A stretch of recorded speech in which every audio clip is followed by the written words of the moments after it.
días nuevamente. Buen día, hermano. Es un gusto poder estar reunidos en el nombre del Señor, dice la palabra de Dios, ¿verdad? Nuestro Señor Jesucristo, en donde están 2 o 3 reunidos en mi nombre, ahí estoy yo, en medio de ellos, dice el texto. Y es lindo saber, lindo recordar que ahora mismo nuestro Señor Jesucristo, por medio de su Espíritu, está paseándose aquí, en medio de nuestro. Y Él es quien nos habla, Él es el Rey. Y vamos a escuchar ahora mismo las palabras de nuestro Rey. Nuestro hermano Andrés mencionaba de que este domingo y el siguiente vamos a tener una serie corta en relación al gobierno de la iglesia, más específicamente a el obispado, el pastorado en la iglesia. Y algo que debemos aclarar antes de comenzar a introducirnos en el tema es que aunque el texto está refiriéndose a pastores, ¿verdad? Una serie de requisitos, un perfil para ancianos, para pastores en la iglesia, eso no quiere decir que es algo exclusivo para ancianos y pastores, ¿no? Estamos viendo, lo que vamos a estudiar el día de hoy tiene que ver con lo que todo cristiano debe anhelar, debe buscar, y es la madurez espiritual.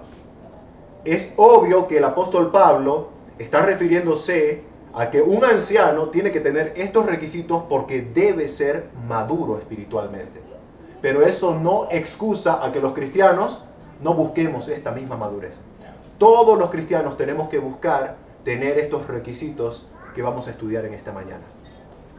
El apóstol Pablo, si podemos ir allá, 1 Timoteo capítulo 3, el apóstol Pablo muestra el objetivo o la razón por la que él escribe esta carta, que es 1 Timoteo, Primera Timoteo, ¿verdad? Pablo dice en el versículo 14 del capítulo 3, ¿por qué está escribiendo esta carta a Timoteo? Y le dice, esto te escribo, aunque tengo la esperanza de ir pronto a verte, para que si tardo, sepas cómo debes conducirte en la casa de Dios, que es la iglesia del Dios viviente, columna y baluarte de la verdad. Pablo le está escribiendo a Timoteo esta carta para que Timoteo haga todo lo que Pablo está escribiendo acá, ¿verdad? Esto te escribo para que si tardo sepas cómo debes conducirte en la casa de Dios, que es la iglesia.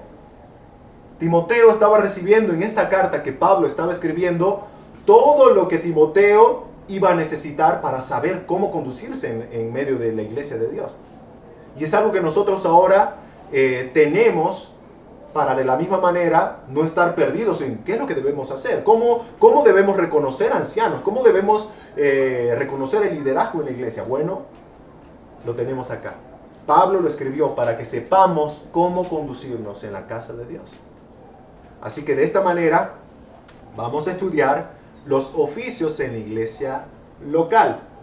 Algo que debemos saber es que existen solo 2 oficios, 2 roles oficiales dados por Dios para la iglesia local. Número 1 es el oficio pastoral o el oficio del obispo o anciano, que vamos a ver más adelante que estamos hablando de lo mismo. Y el otro oficio es el oficio diaconal o los diáconos, ¿verdad? Ambos oficios son distintos, cumplen roles diferentes, pero son los únicos 2 registrados en la Escritura. Por ejemplo, cuando nosotros leemos Filipenses, el apóstol Pablo escribiéndole a los filipenses, en el Filipenses 1:1 dice, Pablo y Timoteo, siervos de Jesucristo, a todos los santos en Cristo Jesús que están en Filipos, con los obispos y diáconos. ¿Se dan cuenta cómo el apóstol Pablo saluda a toda la iglesia y luego reconoce solo 2 oficios en esa iglesia? Habían obispos y habían diáconos. No se mencionan más, ¿no? Así que nos basaremos en los requisitos que el Espíritu Santo inspiró al apóstol Pablo para escribir en 1 Timoteo capítulo 3. Es llamativo, hermanos, que teniendo un perfil tan claro en la Escritura, para nosotros poder reconocer ancianos, obispos con un carácter maduro, a pesar de que sea tan claro, nosotros no tomamos en cuenta esos requisitos dados por Dios y empezamos a buscar personas en base a nuestro propio criterio.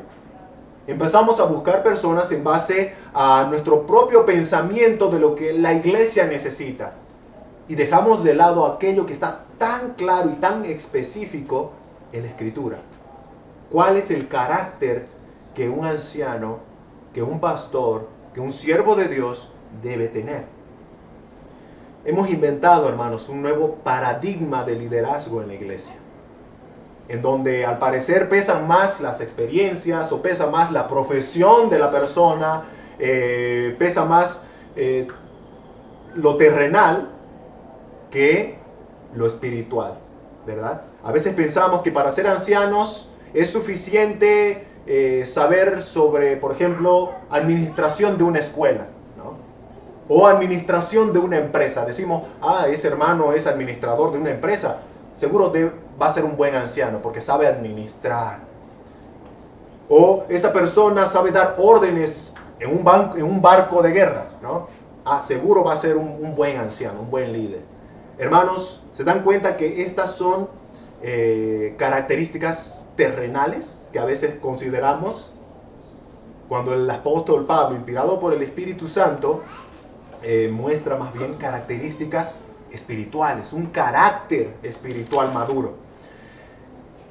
A veces creemos que para ser anciano es suficiente tener carisma, caerle bien a la gente, ¿no? Ser elocuente, hablar bien, o tener talentos que nos hacen de alguna manera multifacéticos, ¿no? Ese hermano sabe cantar, sabe tocar guitarra, sabe de multimedia, sabe colocar luces. Ese hermano va a promocionar bien la iglesia. Hermanos, otra vez, estas cosas que a veces consideramos para levantar ancianos son cosas terrenales.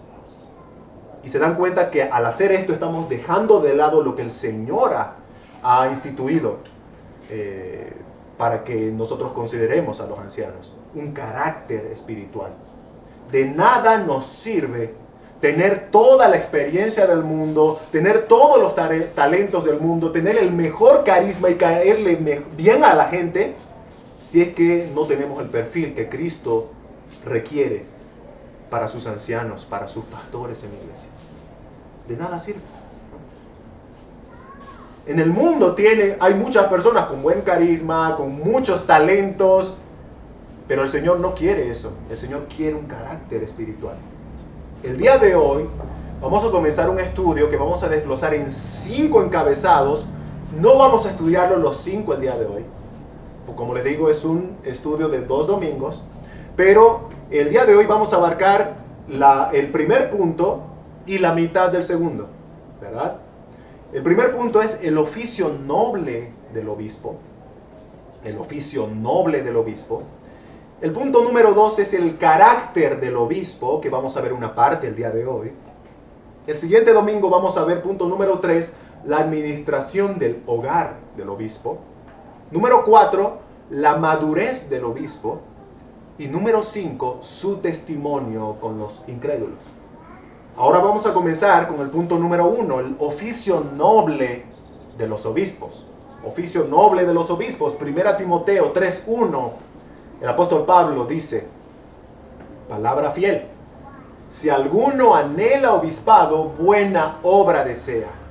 Pablo empieza esta sección de los oficios con una frase especial, muy característica del apóstol Pablo. Esa palabra dice, palabra fiel. Esa frase, ¿no? Palabra fiel.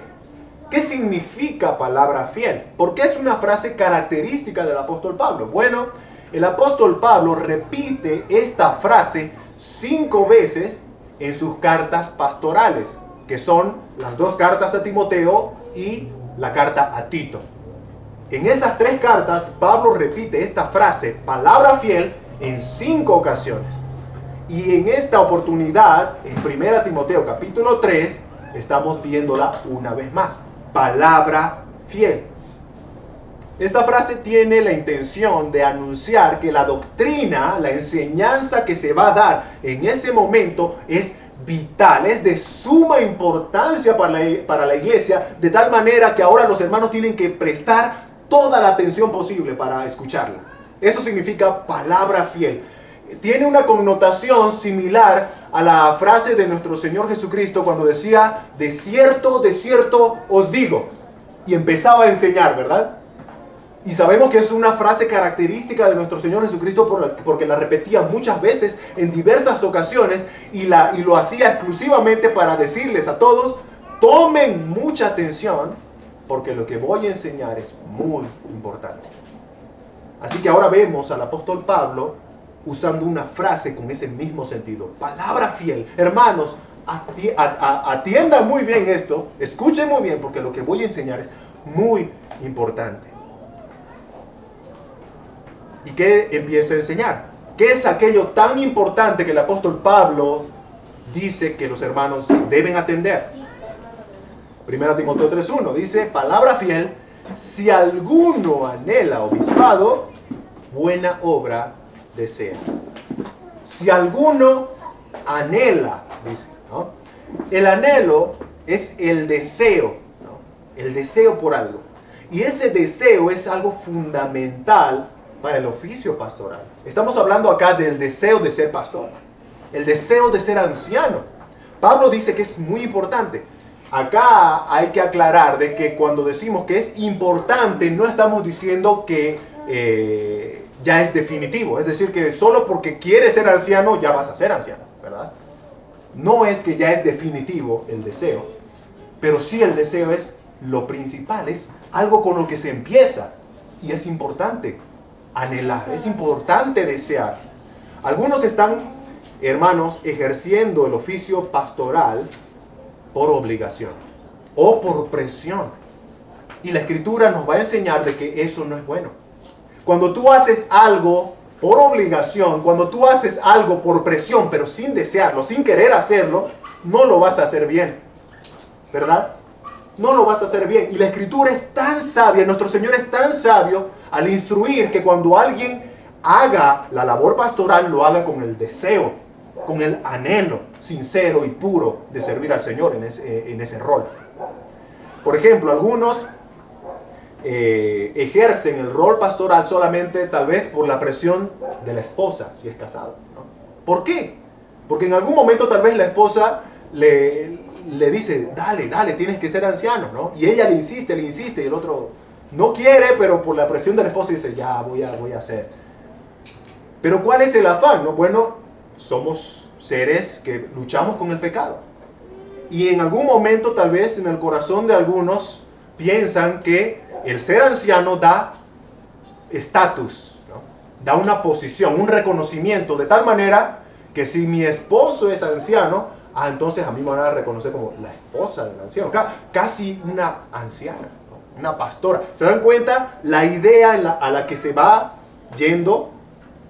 Entonces, en la insistencia por ese mal concepto del rol pastoral, el otro pobre acepta por obligación.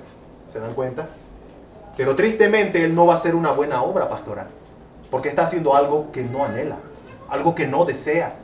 No va a aguantar las críticas, porque tristemente los pastores son criticados, tanto por los del mundo como muchas veces por los mismos hermanos en la iglesia. Y para aguantar las críticas, tú tienes que anhelar esa obra en donde vas a ser criticado, ¿verdad? Porque te vas a equivocar, ¿no? Te vas a equivocar y a veces van a venir críticas. Pero alguien que no anhela el servicio va a recibir esas críticas como algo mucho más pesado de lo que la va a recibir alguien que está ahí voluntariamente, ¿no? A veces otros aceptan la labor pastoral por presión de los hermanos, ¿no? Los hermanos ven que esta persona es apta para enseñar, tiene los requisitos y le dicen, vamos hermano, tú tienes que ser anciano, pero el hermano no tiene el deseo. Pero ante la insistencia de los hermanos, dale hermano, ¿cómo puede ser que no quiera servir al Señor, no? Y ante la insistencia de los hermanos, bueno, acepta. Pero se dan cuenta que es más por la presión de la gente que por el deseo que él tiene. Y es lo mismo, él va a hacer la obra de una manera obligada. Igual, no va a poder aguantar, se va a quemar. Rápido va a caer ante la presión del ministerio. Por eso, hermanos, el apóstol Pablo empieza diciendo cuán importante es el deseo. El deseo. ¿Qué pasa cuando alguien hace algo sin gozo, sin anhelarlo, sin desearlo? Hebreos capítulo 13, versículo 17, el escritor de los Hebreos, hablando exclusivamente de los ancianos, de los pastores, dice que los pastores deben hacer su labor con alegría y no quejándose, porque esto no es provechoso. ¿Y no es provechoso para quién? Para la iglesia. Cuando un anciano hace la obra del ministerio sin alegría, sin gozo, la iglesia sale perdiendo. Porque van a tener ahí a un pastor, un anciano, malhumorado, siempre quejándose, siempre renegando, porque no está disfrutando el ministerio, porque no lo anhela. No lo anhela. Cuán importante, hermanos, es que un anciano anhele el ministerio para poder hacerlo con gozo, con alegría.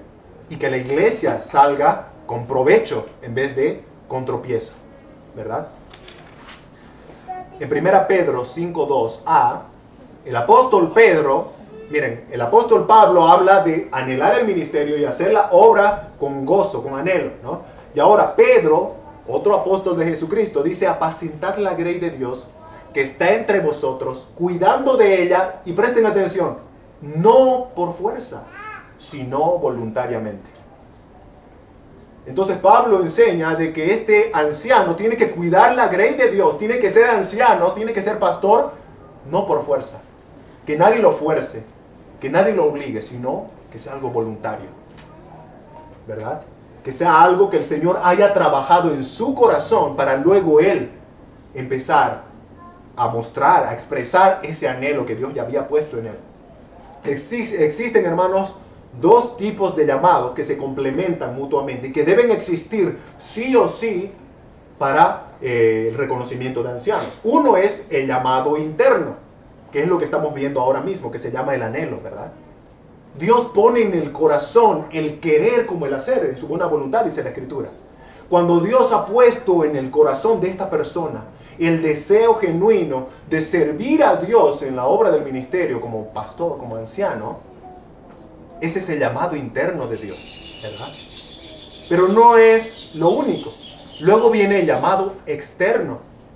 Cuando tú tienes el llamado interno de Dios, cuando tú tienes ese deseo, tienes que expresarlo, tienes que acercarte ante los que están tal vez haciendo o cumpliendo un rol de liderazgo en una iglesia y decir: hermano, creo que el Señor está tocando mi corazón para ser anciano, para ser pastor.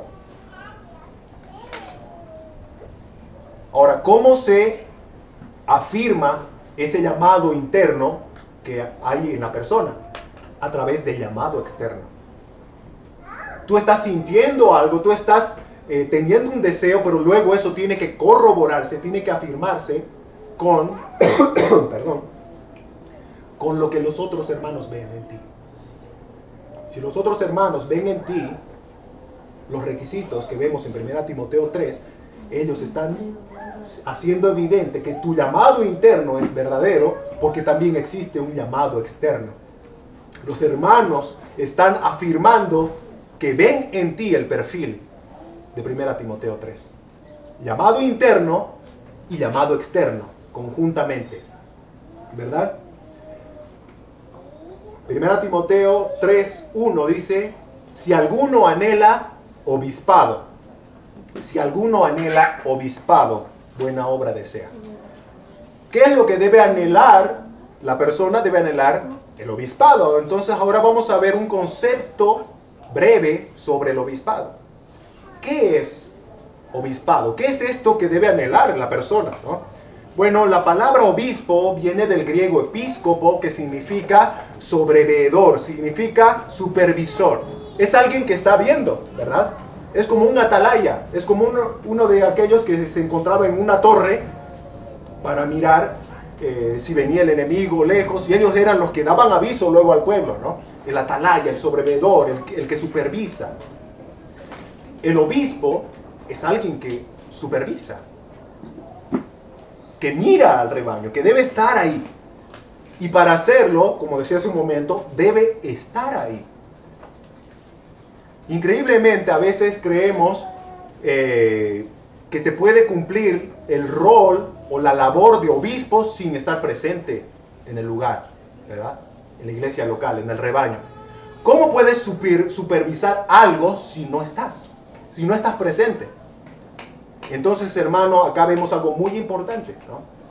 Si tú tienes el anhelo de ser anciano, debes saber que parte de tu rol es estar presente. Estar presente. Para supervisar, para ver. Otros nombres, otros términos que se usan para esta labor es también pastor y anciano. Ahorita acabamos de ver uno de ellos, que es obispo, ¿verdad? Que significa supervisor. Pero ¿qué significa pastor? Creo que estamos un poco familiarizados con este término, ¿verdad? Y verdaderamente pastor viene de la ilustración de los pastorcitos que pastorean ovejas, ¿no? Por ejemplo, un pastor es aquel que busca los mejores pastos para que las ovejas coman. Este pastor está presente en medio del rebaño para cuidar de los peligros a los cuales están expuestas las ovejas, peligros de depredadores, por ejemplo, ¿no? Nosotros vemos cómo el rey David cuenta cuando él era pastor y dice que él cuidaba las ovejas de lobos, de osos, de leones, y tenía que pelear con estos depredadores.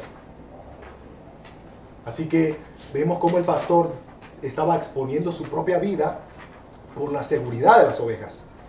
Ahora, nosotros vemos que también el pastor debe cuidar a las ovejas de ellas mismas. ¿Qué hacía el pastor en el rebaño, ¿no?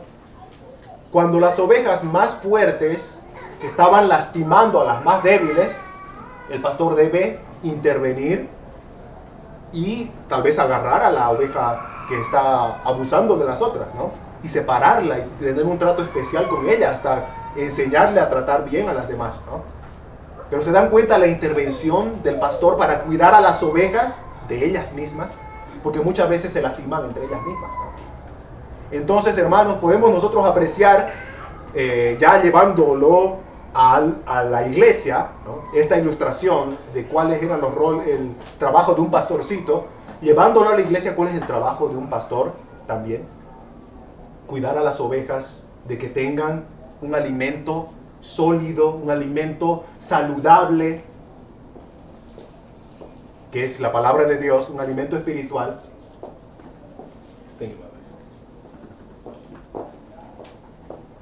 Pero de la misma manera, el pastor cuida a las ovejas de falsos maestros, los depredadores espirituales, los lobos que vienen con falsas enseñanzas para lastimar a las ovejas, para llevarse a las ovejas, ¿verdad? Para engañar a las ovejas. Los pastores deben cuidar a las ovejas de los falsos maestros, de los lobos rapaces que dice la Escritura.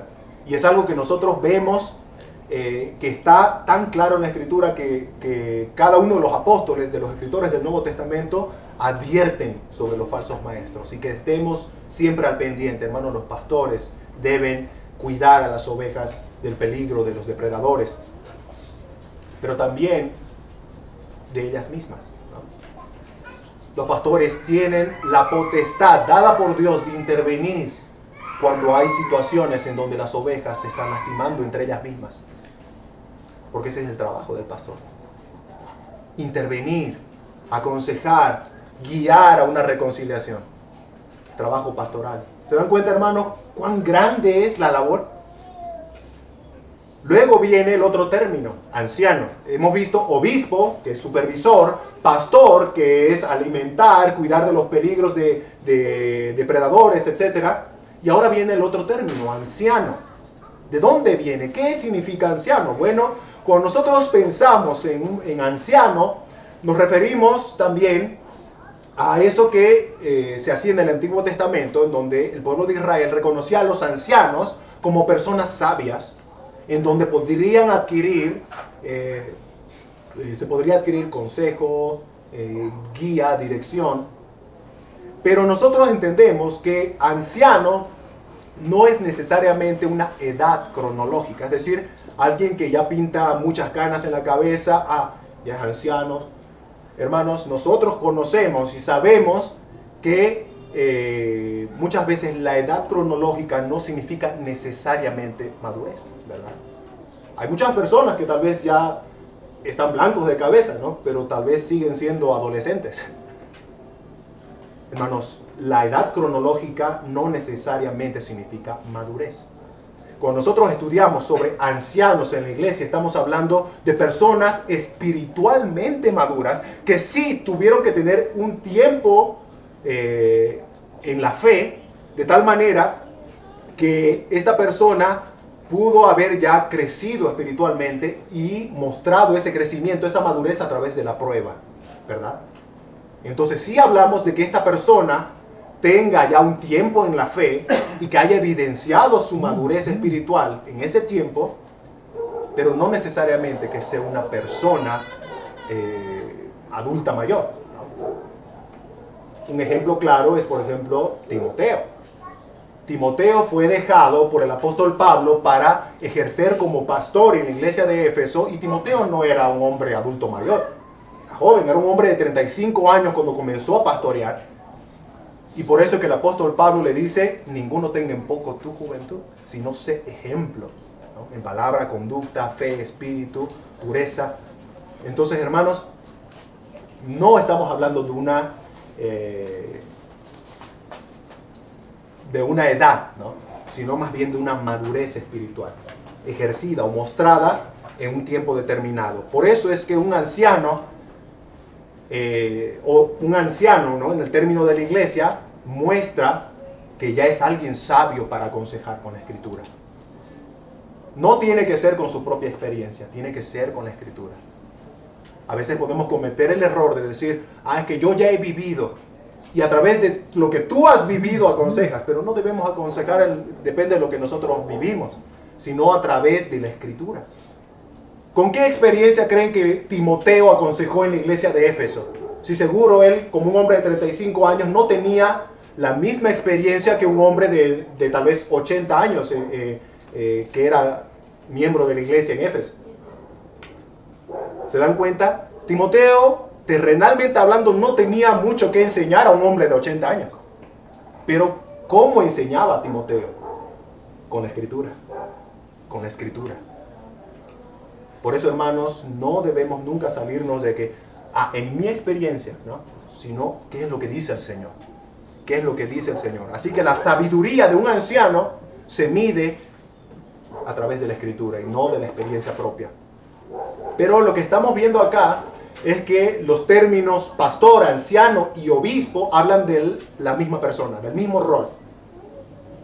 Por ejemplo, si nosotros vemos en Hechos capítulo 20, versículos 17 y 28, podemos ver que el apóstol Pablo, cuando le escribe o cuando está hablando, despidiéndose de los ancianos de Éfeso, él usa estos tres términos para referirse a las mismas personas, al mismo grupo de ancianos.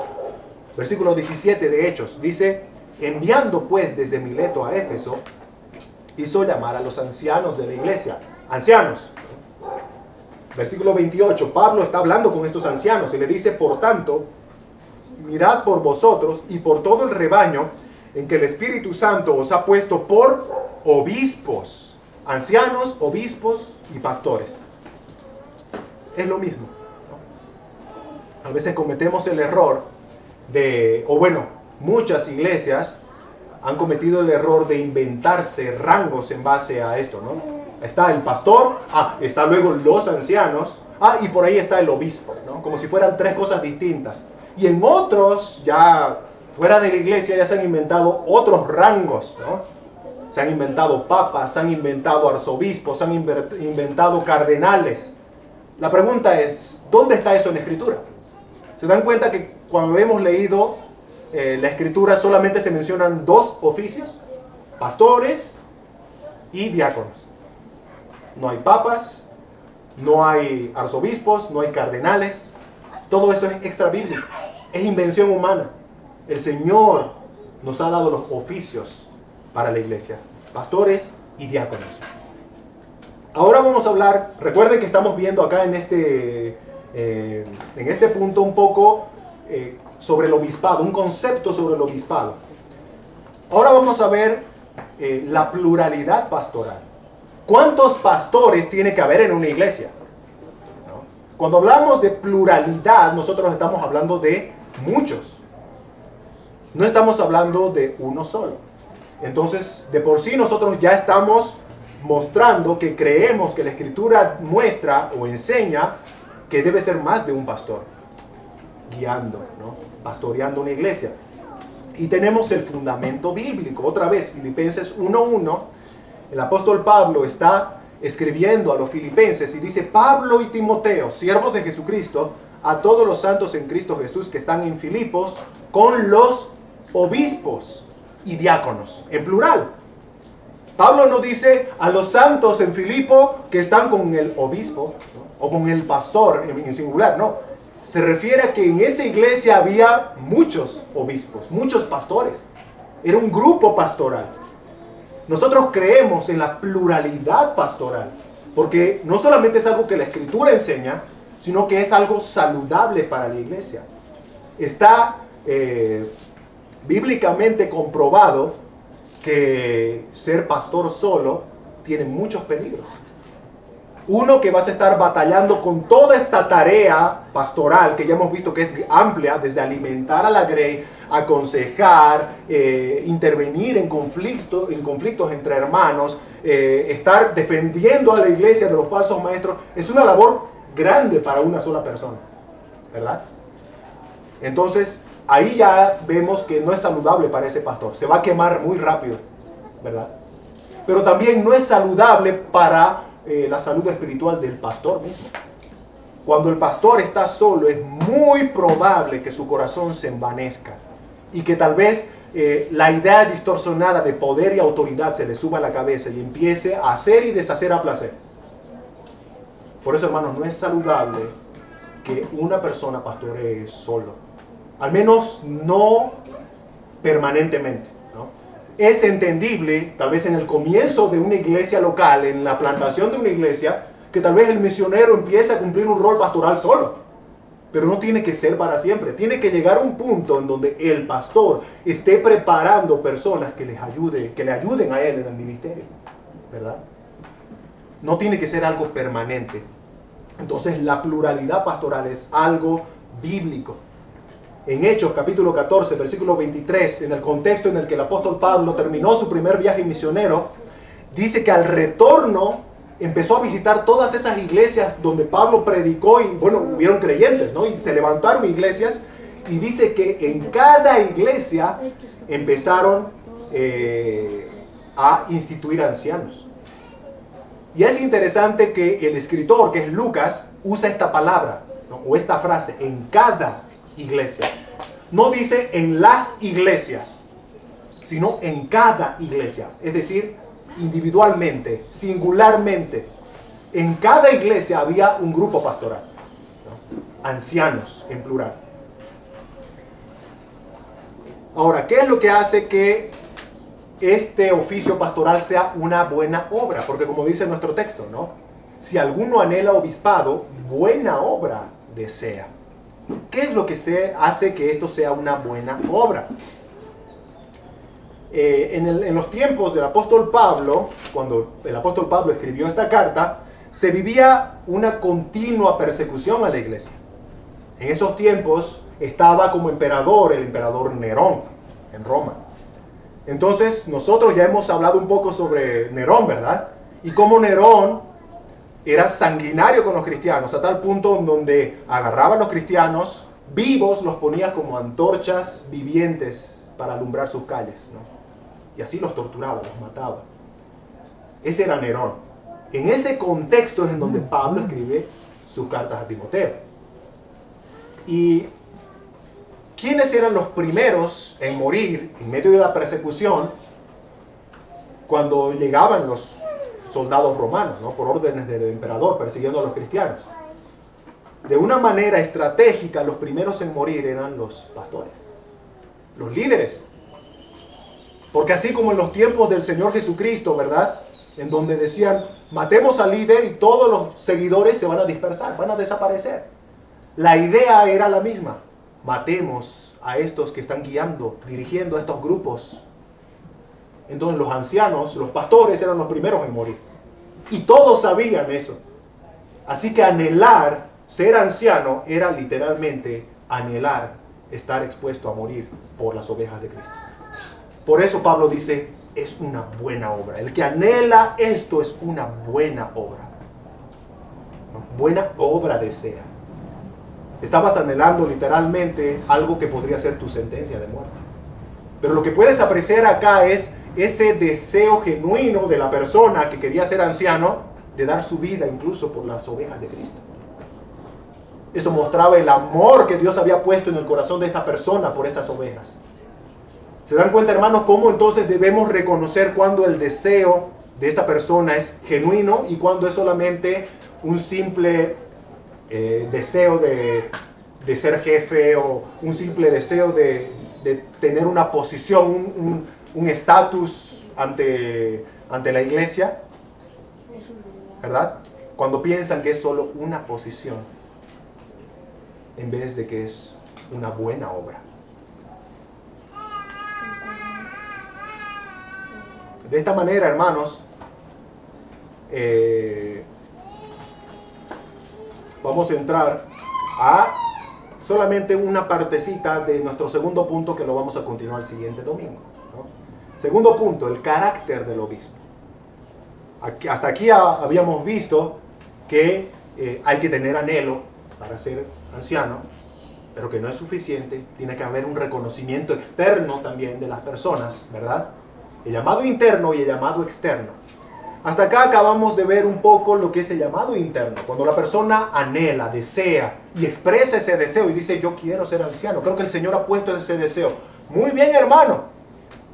Ahora vamos a ver si es que realmente tu deseo es algo puesto por el Señor.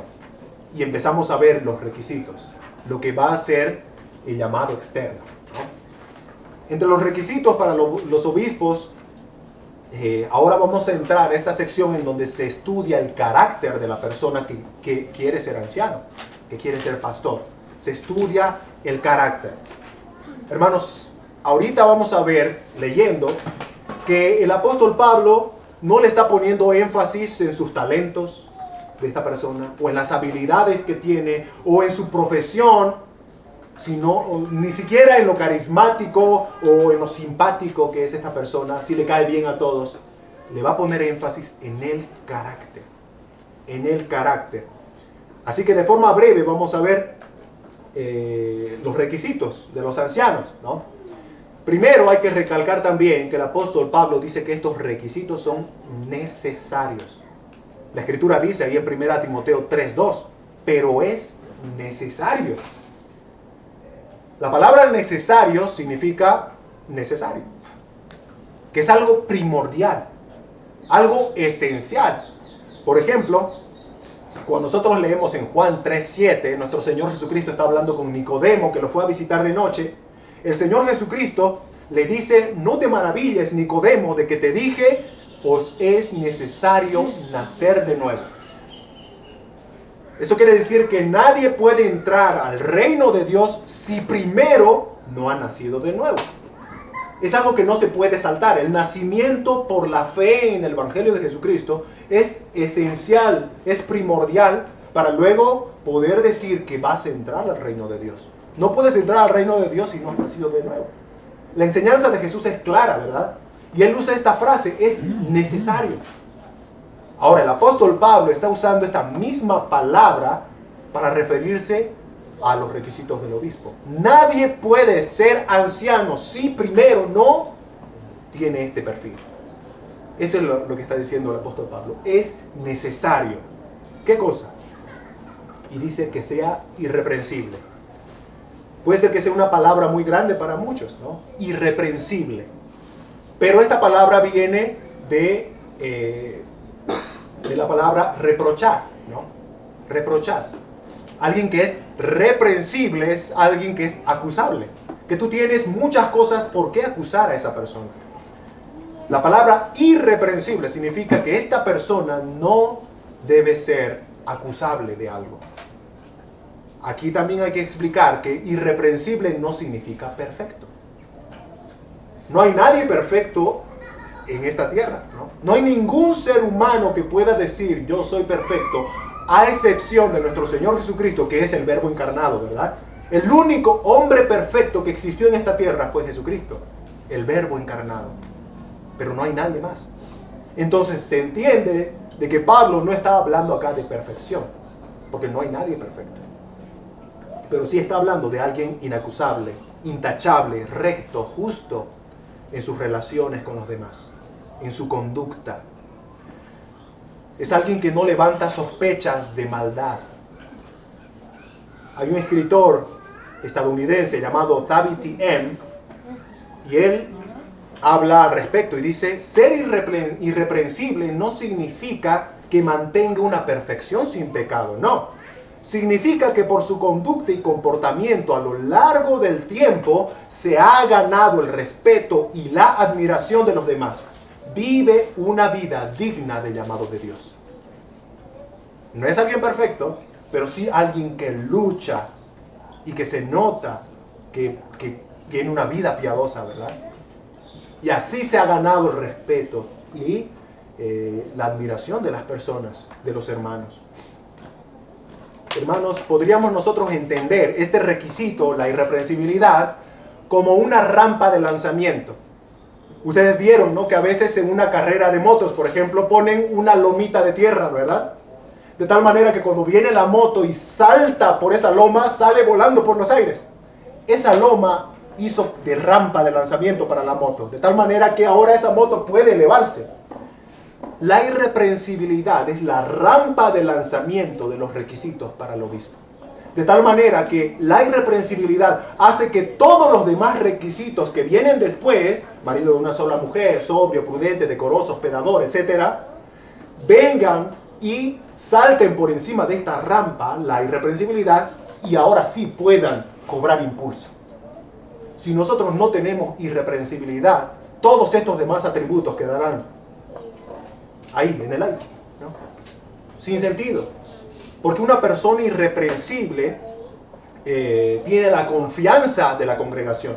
De tal manera que lo que se enseña desde este púlpito y es dicho por alguien de buen testimonio, es tomado por los hermanos como algo de repente con más peso, ¿verdad?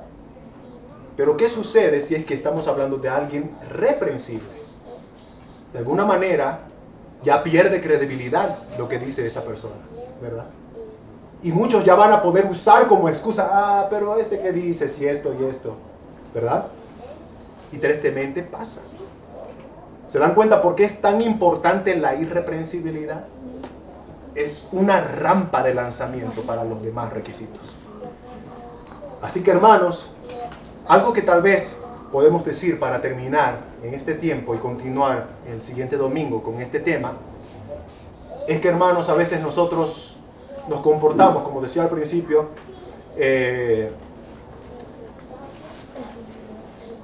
muy egoístamente duros con los ancianos y pastores. Y pensamos que estos requisitos son solamente para ellos. Pero hermanos, estos requisitos son para todos nosotros. Empiézate ahora a preguntarte, ¿tú estás de alguna manera viviendo esta irreprensibilidad, que es uno de los primeros requisitos que ya acabamos de ver? Como alguien que está buscando ser un cristiano más maduro. ¿Qué dirían las personas si saben que tú eres cristiano, verdad? ¿Eres un cristiano intachable, que nadie tiene algo de qué acusarte, o eres un cristiano acusable? Y cuando tú hablas el evangelio, ¿qué dicen las personas de ti? Pero tú me estás hablando de amor, de perdón, de misericordia. ¿Y tú? ¿No? ¿Somos reprochables? ¿Reprensibles? Hermanos, tal vez esta es una llamada de atención también para nosotros. No es solamente requisitos para ancianos, que sí lo son, pero también para cristianos que debemos buscar la madurez espiritual. Busquemos, hermanos, parecernos a Cristo. El apóstol Pablo dice, imítenme a mí, porque yo imito a Cristo. Si el apóstol Pablo, un ser humano como tú y como yo, que tenía luchas, por eso escribió Romanos capítulo 7, pero luchaba con la ayuda del Espíritu Santo, si él pudo imitar a Cristo, nosotros podemos imitar a Cristo, con la ayuda del Espíritu Santo. No vamos a ser como Cristo, pero por lo menos vamos a buscar pisar sus pisadas, sus huellas. Él nos ha dejado sus huellas para pisarlas, para seguirlas. El Señor Jesucristo nos dijo que así como Él es manso y humilde, nosotros lo seamos. El Señor no nos hubiera dicho que hagamos algo si no estuviéramos capacitados para hacerlo. Y si Él nos ha dicho que podemos ser mansos y humildes como Él, es porque lo podemos hacer, con su Espíritu en nosotros. Así que, hermanos, no pongamos excusa de que, pero Jesús es Dios. ¿Cómo voy a yo tratar de igualar a Jesús? Hermanos, el Señor Jesucristo nos ha dicho que podemos ser mansos y humildes como Él, que podemos amar como Él, que podemos perdonar como Él, que podemos tener misericordia como Él, que podemos aborrecer el pecado y huir del pecado como Él. Hermanos, hay tantas cosas que podemos hacer al imitar a Cristo. ¿Se dan cuenta cómo ahora cuando nos ponemos en los zapatos de este perfil nos damos cuenta cuán pesado es? Y cuán cuidadosos debemos ser también al considerar a las personas que oficialmente van a estar luego guiando, liderando la congregación. Así que, hermanos, no dejemos de ver a aquel que es el pastor de los pastores. Jehová es mi pastor. Nada me faltará, dice el Salmo 23, ¿no? En lugares de delicados pastos me hará descansar. Junto a aguas de reposo me pastoreará. Confortará mi alma, me guiará por senda de justicia por amor de su nombre. Hermanos, tenemos al mejor de los pastores y debemos buscar siempre a Él. Y debemos esperar que las personas que estén en algún momento oficialmente liderando como pastores en nuestra congregación tengan a Jesús como su buen pastor primeramente, para luego poder dar a los demás lo que Él está recibiendo. Vamos a orar, hermanos.